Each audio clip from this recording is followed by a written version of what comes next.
الحمدللہ درس قرآن کی یہ نشست نمبر 195 ہے۔ اس سے پہلے سورۃ النحل کی آیت نمبر 95 تک درس دیا جا چکا ہے۔ آج انشاءاللہ تعالی سورۃ النحل کی آیت نمبر 96 سے درس کا آغاز ہوگا۔ یہ سورۃ النحل کا بقیہ 13واں رکوع ہے۔ اس میں اللہ رب العزت کا ارشاد پاک ہے: اعوذ باللہ من الشیطان الرجیم، بسم اللہ الرحمن الرحیم، ما عندکم ینفد وما عند اللہ باق وَلَنَجْزِيَنَّ الَّذِينَ صَبَرُوا أَجْرَهُمْ بِأَحْسَنِ مَا كَانُوا يَعْمَلُونَ۔ جو مال و زر تمہارے پاس ہے وہ ختم ہو جائے گا، اور جو رحمت کے خزانے اللہ تعالیٰ کے پاس ہیں وہ باقی رہیں گے۔ اس سے پہلے یہ بات ہوئی تھی کہ اللہ نے فرمایا کہ مت بیچو اللہ تعالیٰ کے عہدوں کو تھوڑی سی قیمت کے عوض۔ بے شک جو کچھ اللہ تعالیٰ کے پاس ہے وہی بہتر ہے تمہارے لیے اگر تم حقیقت کو جانتے ہو۔ اور اللہ کے ساتھ عہد کیا ہے؟ آپ کو بتایا تھا کہ جب انسان کلمہ پڑھتا ہے، لا الہ الا اللہ کہتا ہے، تو اللہ کے تمام احکام کو ماننے کا عہد کر لیتا ہے۔ اور اسی طرح علماء نے یہ بات بھی لکھی ہے کہ جو شخص کوئی ڈیوٹی سر انجام دیتا ہے، کوئی ملازمت کرتا ہے، کوئی کام اس کی ذمہ داری ہوتی ہے کہ وہ کام وہ کرے، اب وہ اس کام کو اگر نہیں کرتا تو وہ اللہ کے ساتھ کیے ہوئے وعدے کو توڑ دیتا ہے، یا اس کام کے بدلے میں وہ کوئی رشوت لیتا ہے، کوئی ایکسٹرا پیسہ لیتا ہے جبکہ اس کی تنخواہ مقرر ہے، اس کی اجرت مقرر ہے، تو اس کے علاوہ اس کام کو کرنے کے لیے وہ جو اجرت لیتا ہے، تو یہ سب کیا ہے؟ اللہ کے عہد کو توڑنا ہے، اللہ کے ساتھ کی وعدے کو توڑنا ہے۔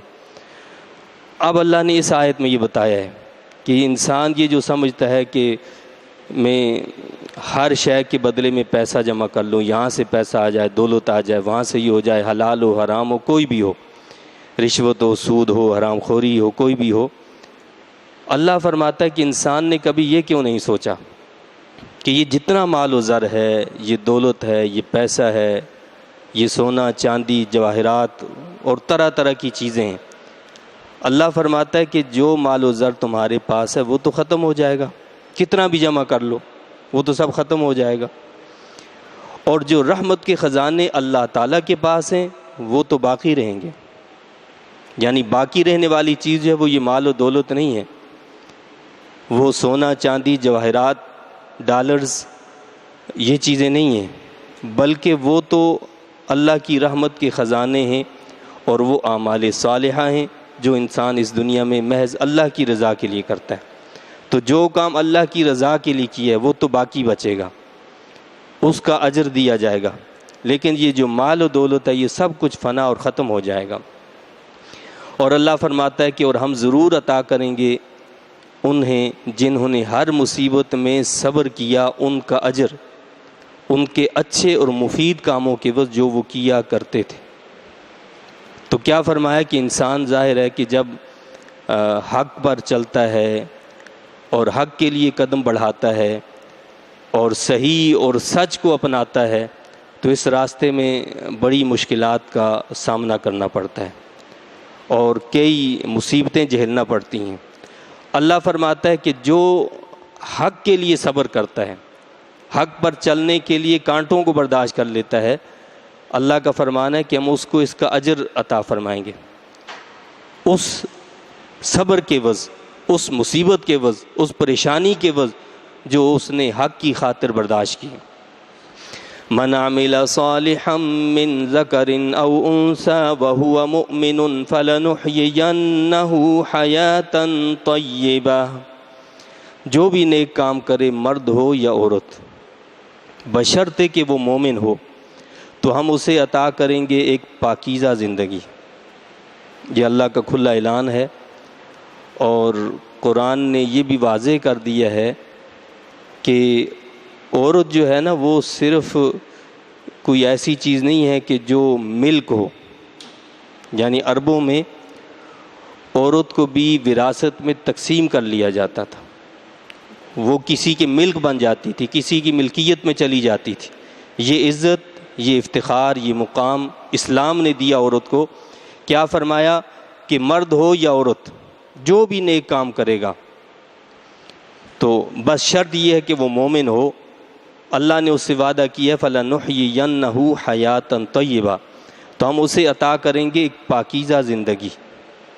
یعنی اس کا مطلب یہ ہے کہ جس طرح ایک مرد کسی چیز کا مالک بن سکتا ہے، وہ مالکانہ حقوق کا حق رکھتا ہے، اسی طرح عورت بھی مالکانہ حقوق کا حق رکھتی ہے، اور وہ اپنی چیزوں کو اپنی مرضی سے استعمال کر سکتی ہے۔ اس کے لیے کوئی یہ شرط نہیں ہے کہ وہ کسی مرد سے اس کے بارے میں مشورہ کرے یا اس سے اس کی جب تک اس کو حکم نہ دیا جائے، اجازت نہ دی جائے تو وہ نہ کرے، ایسا نہیں ہے، بلکہ وہ آزادانہ طور پر اپنی ملکیت کو، اپنے مال کو اپنی مرضی سے استعمال کر سکتی ہے۔ تو فرمایا کہ جو بھی نیک عمل کرے گا، مرد ہو یا عورت، اللہ نے وعدہ کیا کیا ہے کہ ہم ان کو پاکیزہ زندگی دیں گے۔ پاکیزہ زندگی، اب پاکیزہ زندگی کا مطلب صرف یہ نہیں ہے کہ جی اس کو دنیا میں کوئی پریشانی نہیں آئے گی، وہ کبھی کسی مشکل میں مبتلا نہیں ہوگا، کبھی فقر کا اندیشہ اس کو نہیں ہوگا، فقر کا سامنا نہیں کرنا پڑے گا، ایسی بات نہیں ہے۔ حیاتاً طیبہ اس زندگی کو کہتے ہیں کہ اگرچہ آپ جھونپڑی میں رہتے ہوں لیکن دل میں ایسا سکون ہو، دل میں ایسا اطمینان ہو کہ جو بادشاہوں کے محلات میں بھی وہ سکون نہ مل سکتا ہو۔ یہ ہے حیاتاً طیبہ۔ ورنہ ایک شخص جو ہے وہ محلات میں بیٹھا ہو، بڑے بڑے محلات میں، اس کے دل میں سکون نہیں ہے، اطمینان نہیں ہے، تو یہ حیاتاً طیبہ نہیں ہے، یہ پاکیزہ زندگی نہیں ہے۔ یہ ہمارے تصورات ہیں، ہم نے یہ سمجھ رکھا ہے کہ جی دنیا کا مال آ جائے، دولت آ جائے، محلات بن جائیں، گاڑیاں اور یہ اور وہ سب آ جائے تو اس کا مطلب یہ ہے کہ آدمی شاید پرامن اور پرسکون زندگی گزارتا ہے۔ لیکن کبھی ہم نے شاید غور نہیں کیا یا ان لوگوں کے قریب جا کر نہیں دیکھا کہ جو محلات میں رہتے ہیں تو ان کے دل کیسے اجڑے ہوئے ہوتے ہیں، ان کے پاس کیسی کیسی پریشانیاں ہوتی ہیں، کن کن مشکلات کا وہ شکار ہوتے ہیں۔ تو دنیا تو اللہ نے بنائی اس لیے ہے کہ یہاں کوئی بھی ہمیشہ خوش نہیں رہتا۔ یہاں اللہ نے دنیا بنائی ایسی ہے کہ جہاں غم بھی ہوگا، خوشی بھی ہوگی، اور خوشی کا عالم بھی یہ ہے کہ وہ صرف ایک چمک ہوگی، گھوپ اندھیرا ہو، اس میں بجلی چمکے۔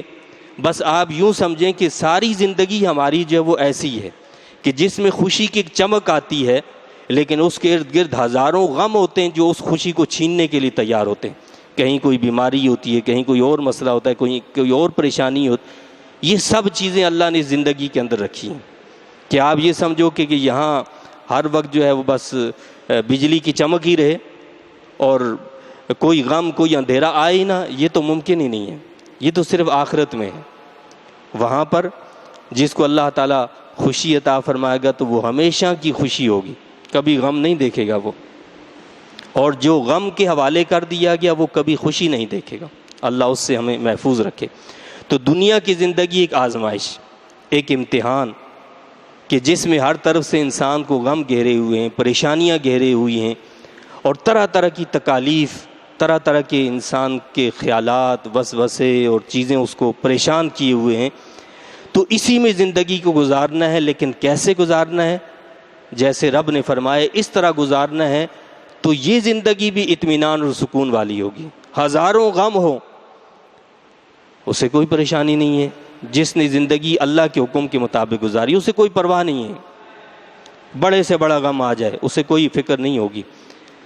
اور جسے آخرت کی پرواہ نہ ہو، اللہ کی رضا کا طلبگار نہ ہو، اس کے لیے ہر لمحہ موت سے کم نہیں ہوتا۔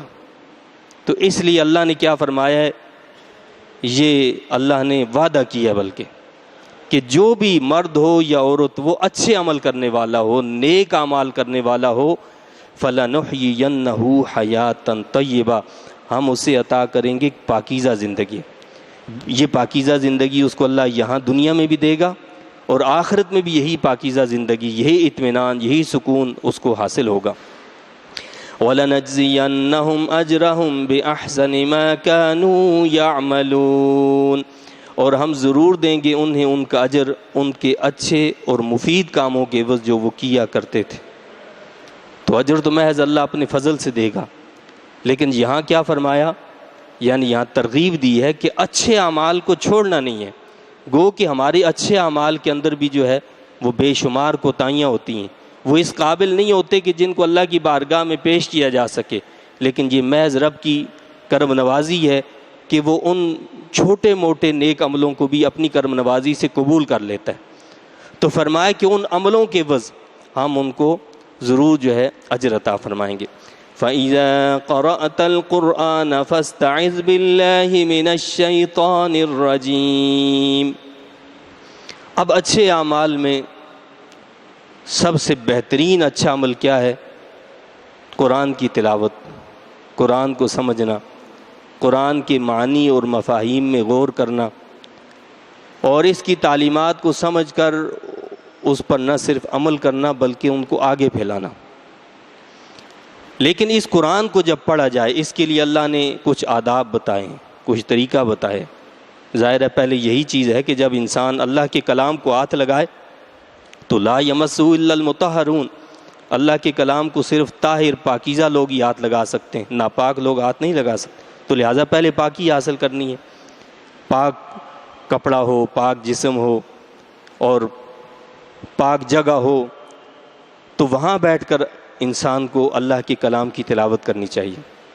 لیکن وہاں پر بھی ایک اور چیز اللہ نے بتائی کہ یہ شیطان جو تمہارا دشمن ہے، یہ تمہیں پہلی بات تو یہ ہے کہ قرآن پڑھنے ہی نہیں دیتا ہے، کہ قرآن کو پڑھ کے کیا کرو گے؟ بھائی تم آکسفورڈ یونیورسٹی کی کتابیں پڑھو، تم دیگر بڑی بڑی یونیورسٹیوں کی کتابوں کو پڑھو گے تو دنیا میں تمہارے پاس مال آئے گا، دولت، پیسہ، یہ سارے۔ قرآن کو پڑھ کے کیا کرو گے؟ اس کا کیا تمہیں ملے گا؟ تو قرآن پہلے پڑھنے ہی نہیں دیتا۔ لیکن اگر کوئی قرآن پڑھنا چاہتا ہے تو اس کو پھر بہکانے کی کوشش کرتا ہے۔ اس لیے اللہ نے تعلیم دی کہ جب قرآن کو پڑھو تو اس سے پہلے اللہ کی پناہ میں آ جایا کرو تاکہ شیطان تمہیں بہکا نہ سکے۔ جب قرآن پڑھو تو اس کے مفاہیم تمہارے دل کے اندر جا کر اتریں، تم بھٹکو نہیں، گمراہ نہ ہو جاؤ۔ کئی قرآن پڑھنے والے بھی ایسے ہیں جو گمراہ ہو جاتے ہیں۔ تو اللہ نے تعلیم کیا دی ہے کہ جب قرآن پڑھو، پہلی چیز تو یہی ہے کہ انسان کو قرآن اللہ کی رضا اور خوشنودی کے لیے پڑھنا چاہیے، اور اس مقصد کے لیے نہیں پڑھنا چاہیے کہ جو میرا مدعا ہے، جو میرا مقصد ہے وہ مجھے اس میں مل جائے، پھر وہ کبھی ہدایت نہیں پا سکتا۔ بلکہ قرآن کو جب بھی انسان پڑھے تو اس نیت اور ارادے سے پڑھے کہ قرآن سے میں ہدایت لینے جا رہا ہوں، کہ قرآن مجھے ہدایت دے گا، میرے اندر جو کمزوریاں ہیں، میری جو بیماریاں ہیں، اس کی نشاندہی جو ہے وہ قرآن کرے گا۔ تو قرآن سے میں ہدایت لینا چاہتا ہوں، تو یہ قرآن اس کی ہدایت فرمائے گا۔ لیکن ہدایت کے لیے کیا حکم دیا اللہ نے کہ جب قرآن پڑھو تو پہلے اعوذ باللہ من الشیطان الرجیم پڑھ لو، کہ میں شیطان مردود سے اللہ کی پناہ میں آتا ہوں کہ شیطان مجھے بھٹکا نہ سکے، گمراہ نہ کر سکے، لہٰذا میں اپنے آپ کو اپنے رب کی پناہ میں دیتا ہوں۔ بھائی شیطان کے ساتھ ہم کس لیے اسلحے کے ساتھ تو لڑ نہیں سکتے، کوئی اور ہمارے پاس ایسی چیز نہیں ہے کہ کوئی ایٹم بم ہو، کوئی بارود ہو، کوئی ایسی چیز ہو اس سے لڑائی کریں اور جیت جائیں۔ اس کے مقابلے کے لیے اللہ نے کیا فرمایا کہ میری پناہ طلب کر لو۔ بس جب میری پناہ میں آ جاؤ گے تو وہ تمہارا وار، تم پر اس کا وار نہیں چل سکتا، وہ تم پر حملہ آور ہو ہی نہیں سکتا ہے جب میری پناہ میں آ جاؤ گے۔ لیکن میری پناہ میں نہیں آؤ گے تو ہر وقت ہر گھڑی وہ تم پر حملہ آور ہے۔ تو فرمایا کہ جب تم قرآن کی تلاوت کرنے لگو تو پناہ مانگو اللہ تعالیٰ سے اس شیطان کی وسوسہ اندازیوں سے جو مردود ہے۔ اِنَّهُ لَيْسَ لَهُ سُلْطَانٌ عَلَى الَّذِينَ آمَنُوا وَعَلَى رَبِّهِمْ يَتَوَكَّلُونَ، یقیناً اس کا زور نہیں چلتا ان لوگوں پر جو سچے دل سے ایمان لائے ہیں اور اپنے رب پر کامل بھروسہ رکھتے ہیں۔ جو اللہ پر کامل بھروسہ رکھتے ہوں، ایمان والے ہوں، اس شرط کے ساتھ فرمایا کہ ان پر اس کا کوئی زور چل ہی نہیں سکتا شیطان کا۔ انما سلطانہ علی الذین یتولونہ والذین ہم بہ مشرکون، اس کا زور تو صرف ان پر چلتا ہے جو یارانہ گانٹتے ہیں اس سے اور جو اللہ تعالیٰ کے ساتھ شرک کرتے ہیں اس کا زور کس پر چلتا ہے؟ جو دوستی رکھتے ہیں اس کے ساتھ، شیطان کے ساتھ، اس نے کہا کہ یہ کرو، فوراً تیار ہو گئے۔ جو خواہش نفس کی اتباع کرنے والے ہوتے ہیں، جو اپنے نفس کی پیروی کرنے والے ہوتے ہیں، ان پر اس کا زور چلتا ہے۔ شیطان کسی پر زبردستی کر ہی نہیں سکتا ہے، کسی کو ہاتھ سے پکڑ کر مجبور کر دے کہ جی تم یہ گناہ کرو، ایسا تو ممکن ہی نہیں۔ اللہ نے ایسا زور اس کو عطا ہی نہیں کیا ہے۔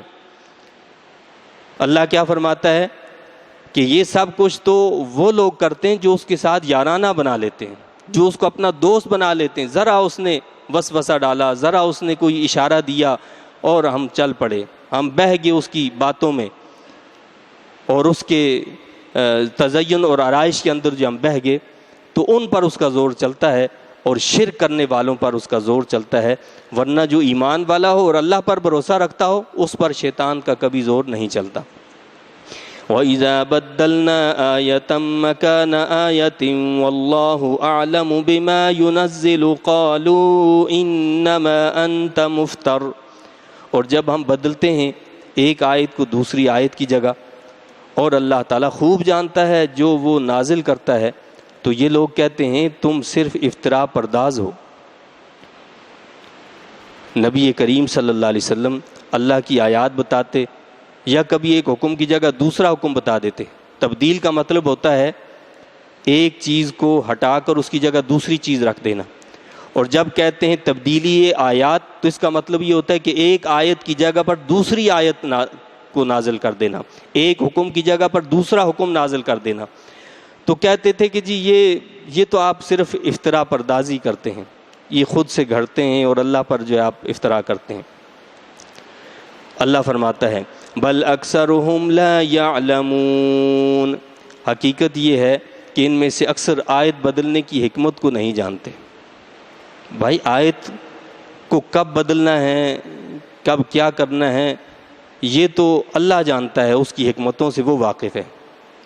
ایک حکم اللہ نے نازل کیا ہے تو اس کا ایک وقت اس نے مقرر کیا، متعین کیا کہ اس مدت تک اس حکم کو برقرار رکھنا ہے، اس کے بعد اس کو بدل دینا ہے۔ ایک ڈاکٹر، ایک حکیم جب مریض کا علاج کرتا ہے، بعض اوقات پہلے ہارڈ دوائیاں دیتا ہے، بعض اوقات یہ ہوتا ہے کہ پہلے اس کو جو ہے نرم غذا دیتا ہے، نرم دوا دیتا ہے، ہلکی دوا دیتا ہے، تاکہ اس کا جسم اس کی بیماری کے لیے جو چیزیں موضوع ہیں وہ ان کا تعین کر کے اس کے مطابق جو ہے دوا دیتا ہے۔ تو اللہ تعالیٰ بھی جب احکام نازل کرتا ہے تو وہ حالات کو دیکھتے ہوئے، انسانوں کی فطرت کو دیکھتے ہوئے ان کے مطابق اس نے احکام کو نازل کیا۔ ایسا نہیں ہے کہ اللہ کو پتہ نہیں ہے، اللہ تو جانتا ہے۔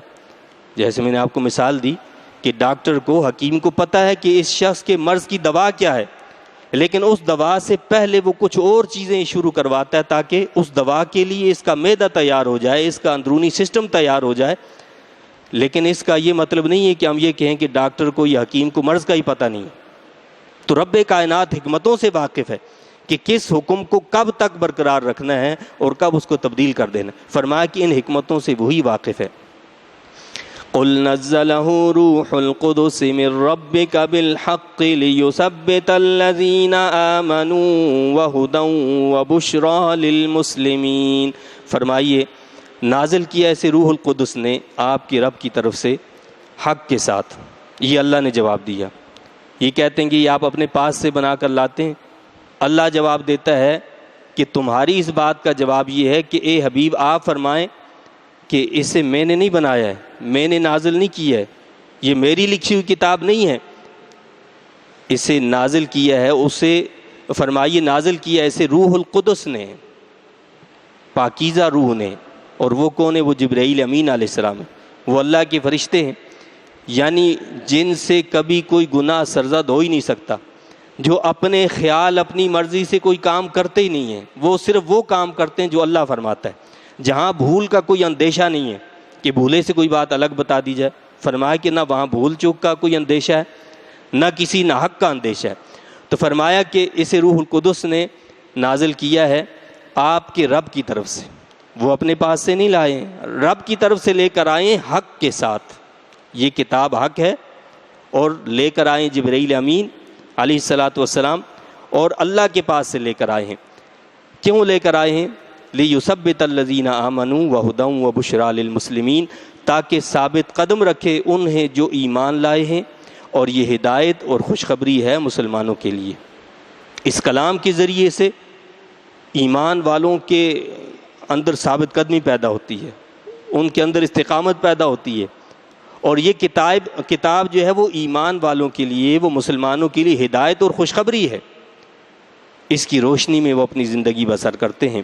وَلَقَدْ نَعْلَمُ أَنَّهُمْ يَقُولُونَ إِنَّمَا يُعَلِّمُهُ بَشَرٌ، اللہ فرماتا ہے حبیب کریم صلی اللہ علیہ وسلم، ہم خوب جانتے ہیں کہ وہ کہتے ہیں کہ انہیں تو یہ قرآن ایک انسان سکھاتا ہے۔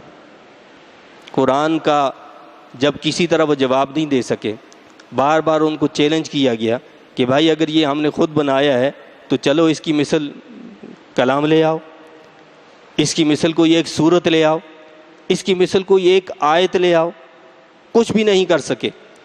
تو کہنے لگے کہ جی یہ جو ہے نا وہ کسی سے سیکھ کر آتے ہیں اور یہ باتیں بتا دیتے ہیں، اور سیکھ کر آنے والوں میں جن کا نام وہ لیتے تھے وہ بھی کیسے لوگ تھے؟ جو اجمی تھے، یعنی عربی زبان جانتے ہی نہیں تھے، اور وہ بھی وہ افراد تھے کہ جو کسی نہ کسی کے غلام تھے، اور وہ حضور نبی کریم صلی اللہ علیہ وسلم کی غلامی میں بھی آگے تھے، یعنی مسلمان ہو گئے تھے، اسلام قبول کر لیا تھا۔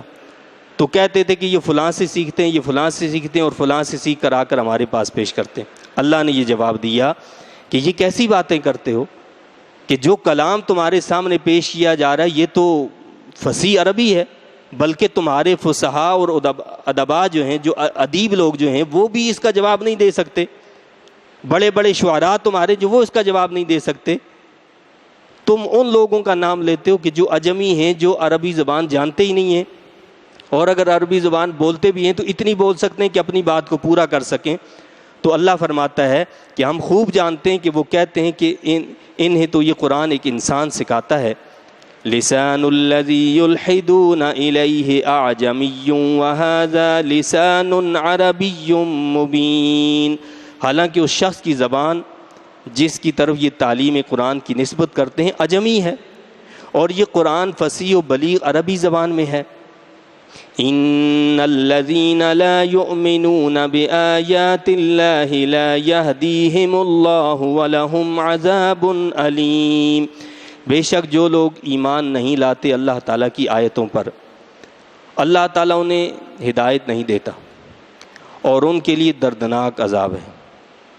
یعنی جو اللہ کی آیات کا انکار کر دیتے ہیں اور ایمان لانے کا یعنی انہوں نے تہیہ کر لیا کہ ہم ایمان لائیں گے نہیں، تو اللہ کیا فرماتا ہے کہ اللہ بھی ان کو پھر ہدایت نہیں دیتا، اور ان کے لیے تو دردناک عذاب ہے۔ انما یفتر الکذب الذین لا یؤمنون بآیات اللہ واولئک هم الکاذبون، وہی لوگ تراشا کرتے ہیں جھوٹ جو ایمان نہیں لاتے اللہ تعالیٰ کی آیات پر، اور یہی لوگ جھوٹے ہیں۔ اللہ نے جواب دیا ہے کہ اے حبیب کریم صلی اللہ علیہ وسلم، یہ آپ کو کہتے ہیں کہ آپ جھوٹ سے، بہتان سے اللہ پر جھوٹ باندھتے ہیں، افتراء باندھتے ہیں اور ایسی باتیں ہمارے سامنے کرتے ہیں۔ اللہ نے جواب دیا کہ یہ تو جو کچھ فرماتے ہیں وہ سب حق ہے، جھوٹے تو تم ہو۔ یہ تو وہ ہستی ہیں کہ جن کو تم نے خود صادق اور امین کہا۔ جب آپ نے اعلان نبوت نہیں کیا تھا تو تمام جاہلیت جو ہے وہ آپ کو کیا کہتی تھی؟ صادق و امین، کہ آپ سچے ہیں اور امانت دار بھی ہیں۔ آپ کا مقام تو اس میں بہت ہی بلند ہے، بلکہ آپ کے غلام بھی ایسے ہیں کہ وہ کبھی جھوٹ نہیں بولتے۔ بیہقی میں ایک حدیث شریف ہے کہ اللہ کے نبی صلی اللہ علیہ وسلم سے پوچھا گیا کہ یا رسول اللہ صلی اللہ علیہ وسلم، کیا مومن کبھی بزدل ہو سکتا ہے؟ اللہ کے نبی صلی اللہ علیہ وسلم نے فرمایا کہ ہاں بزدل ہو سکتا ہے، مومن بزدل ہو سکتا ہے۔ فرمایا کیا مومن بخیل ہو سکتا ہے؟ فرمایا کہ ہاں مومن بخیل بھی ہو سکتا ہے۔ پھر پوچھا کہ کیا مومن جو ہے وہ جھوٹا ہو سکتا ہے؟ اللہ کے نبی صلی اللہ علیہ وسلم نے فرمایا کہ مومن ہو اور وہ جھوٹا ہو، ایسا ممکن ہی نہیں ہے، مومن جھوٹا نہیں ہو سکتا۔ تو جب رسول اللہ صلی اللہ علیہ وسلم کے غلاموں کا یہ عالم ہو کہ مومن جھوٹا نہیں ہو سکتا، تو خود رسول اللہ صلی اللہ علیہ وسلم کا مقام کتنا بلند ہوگا۔ تو اللہ نے فرمایا کہ جھوٹے یہ لوگ ہیں جو آپ پر جھوٹ اور افتراء پردازی کا بہتان لگاتے ہیں، دراصل یہ خود جھوٹے ہیں۔ من کفر باللہ من بعد ایمانہ الا من اکرہ وقلبہ مطمئن بالایمان ولكن من شرح بالكفر صدرا فعليهم غضب من الله ولهم عذاب عظيم. جس نے کفر کیا اللہ تعالیٰ کے ساتھ ایمان لانے کے بعد بجز اس شخص کے جسے مجبور کیا گیا اور اس کا دل مطمئن ہے ایمان کے ساتھ، تو اس سے مواخذہ نہ ہوگا، لیکن وہ بد نصیب کھل جائے کفر کے ساتھ جس کا سینہ، تو ان لوگوں پر اللہ تعالیٰ کا غضب ہوگا اور ان کے لیے بڑا عذاب ہے. اس آیت میں اللہ تعالیٰ نے ان لوگوں کا ذکر کیا ہے کہ جو حالت مجبوری میں زبان سے کلمہ کفر ادا کر دیں.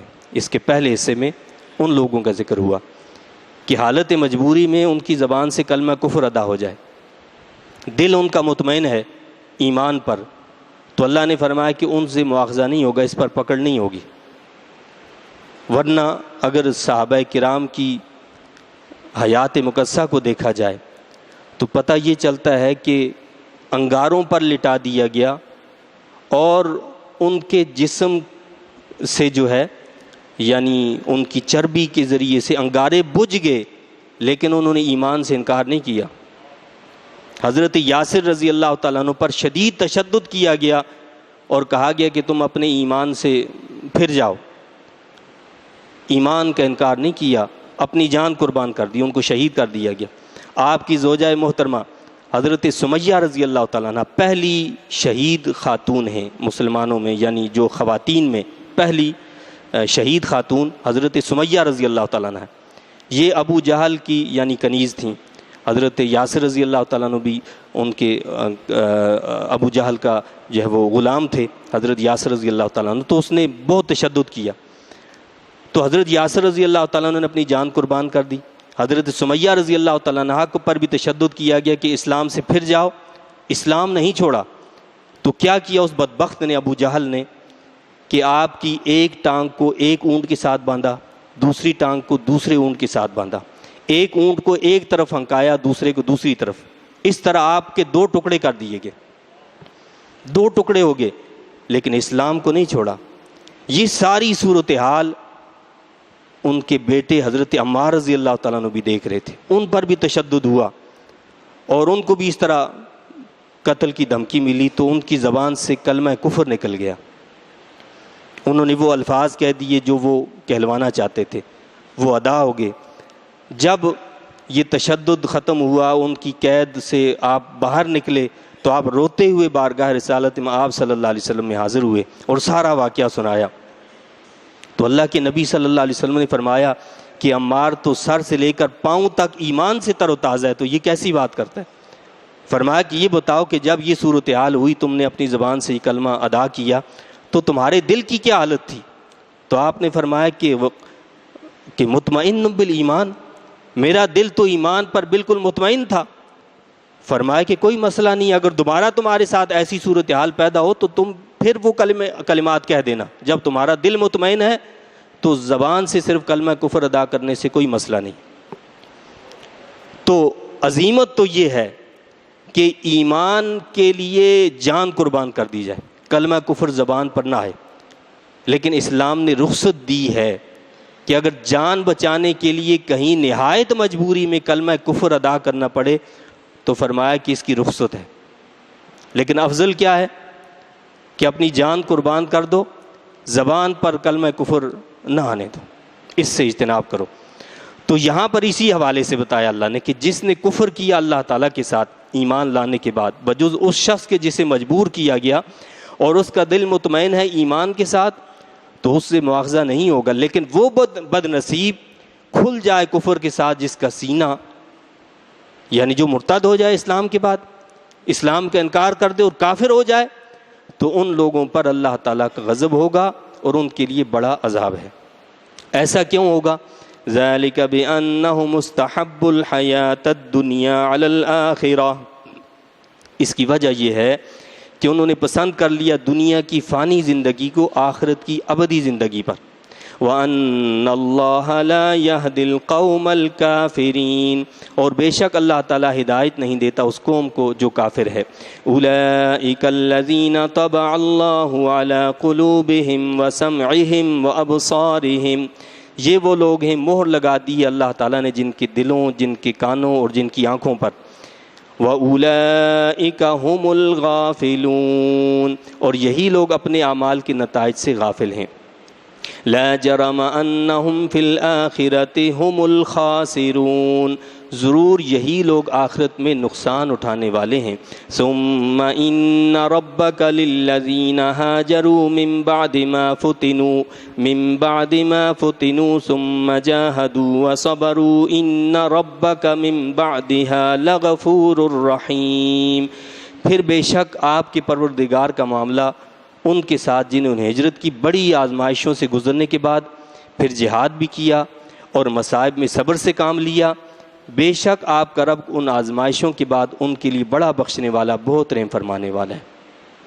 اب یہاں اس آخری آیت میں اللہ تعالیٰ نے ان لوگوں کا ذکر کیا کہ جنہوں نے اللہ کے لیے ہجرت کی، اللہ کے لیے آزمائشوں کو قبول کیا اور اللہ کے لیے اللہ کی راہ میں جہاد کیا اور اس پر صبر کیا۔ اللہ فرماتا ہے کہ ان ربک من بعدها لغفور الرحیم، بے شک آپ کا رب ان آزمائشوں کے بعد ان کے لیے بڑا بخشنے والا، بہت رحم فرمانے والا ہے۔ اب یہ آزمائشوں سے گزرنے والے، یہ ہجرت کرنے والے، یہ جہاد کرنے والے، یہ اللہ کی راہ میں صبر کرنے والے آخر کون لوگ ہیں؟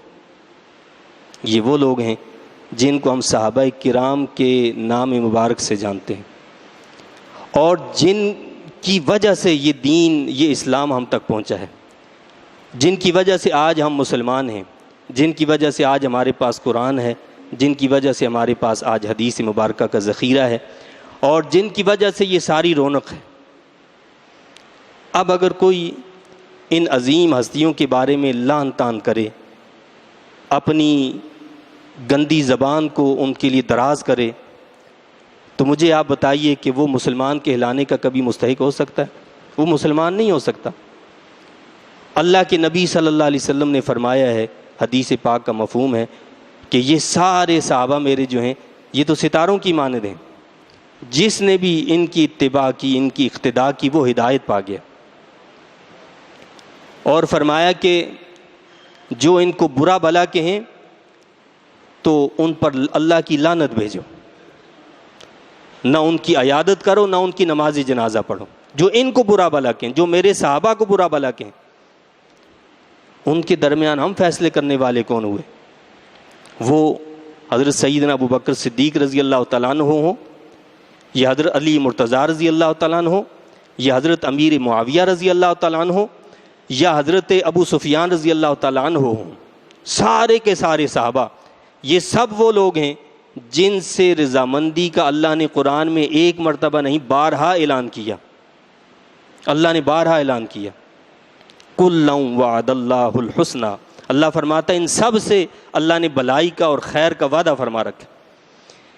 ایک صحابی رسول صلی اللہ علیہ وسلم جو ہیں وہ غزوہ بدر میں شریک ہوئے تھے، ان سے کوئی ایسا معاملہ ہو گیا، حضور نبی کریم صلی اللہ علیہ وسلم کے سامنے حضرت عمر رضی اللہ تعالیٰ عنہ کو ڈانٹنے لگے، تو اللہ کے نبی صلی اللہ علیہ وسلم نے حضرت عمر رضی اللہ تعالیٰ عنہ کو روک دیا، منع فرمایا کہ تمہیں پتہ نہیں ہے یہ بدری صحابہ ہیں اور اللہ نے بدر میں شریک ہونے والوں کے ساتھ وعدہ کیا کہ وہ جو بھی کریں اللہ نے ان کو معاف فرما دی ہے، اللہ نے ان کو معاف کر دی ہے۔ اب کوئی تاریخ کا حوالہ دے، کوئی فلاں کا حوالہ دے، یہ تاریخ قرآن اور سنت کے سامنے کیا حیثیت رکھتی ہے؟